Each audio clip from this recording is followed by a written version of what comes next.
রাজধানী ঢাকার দ্রুত নগরায়ন ও উন্নয়নের পথে নগরীর আন্তঃযোগাযোগ ব্যবস্থা, বিশেষ করে শহরের উত্তরমুখী সম্প্রসারণে পূর্ব পশ্চিম রাস্তার দুরবস্থা একটি বিশাল চ্যালেঞ্জ হয়ে দাঁড়ায়।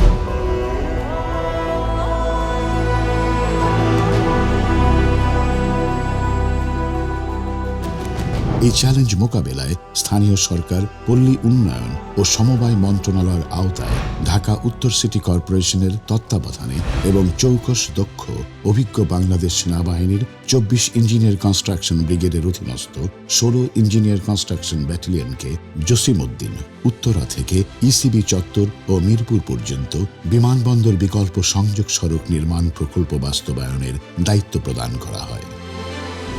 বর্তমানে এই সড়কটি যানবাহনের চাপের তুলনায় খুবই সরু, ফলে যানজট সড়কের নিয়মিত চিত্র এবং পানি নিষ্কাশন ব্যবস্থা না থাকার কারণে স্বল্প বৃষ্টিতেই পানিবন্দী হয়ে পড়ে এই সড়ক ব্যবহারকারী কয়েক লক্ষ মানুষ।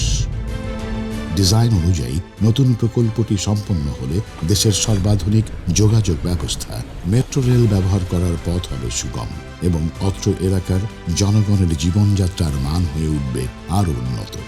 সড়কটি চলাচলে নিরবচ্ছিন্নতা নিশ্চিত করতে উপজেলা অভ্যন্তরীণ সড়ক ব্যবস্থা থেকে 4 লেনের সড়কে উন্নীত করা হবে।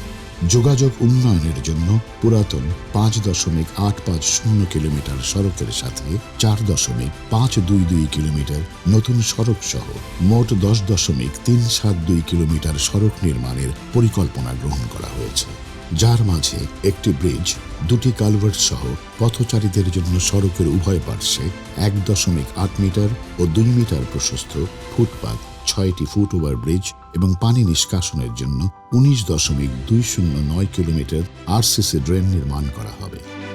ফলে বৃহত্তর উত্তরা, এয়ারপোর্ট, বাউনিয়া, মানিকদি, ইসিবি চত্বর, মিরপুর ডিওএইচএস, মাটিকাটা ও ঢাকা ক্যান্টনমেন্ট এলাকাসমূহের সর্বস্তরের জনগণের যাতায়াত হবে যানজটমুক্ত ও নিরবচ্ছিন্ন।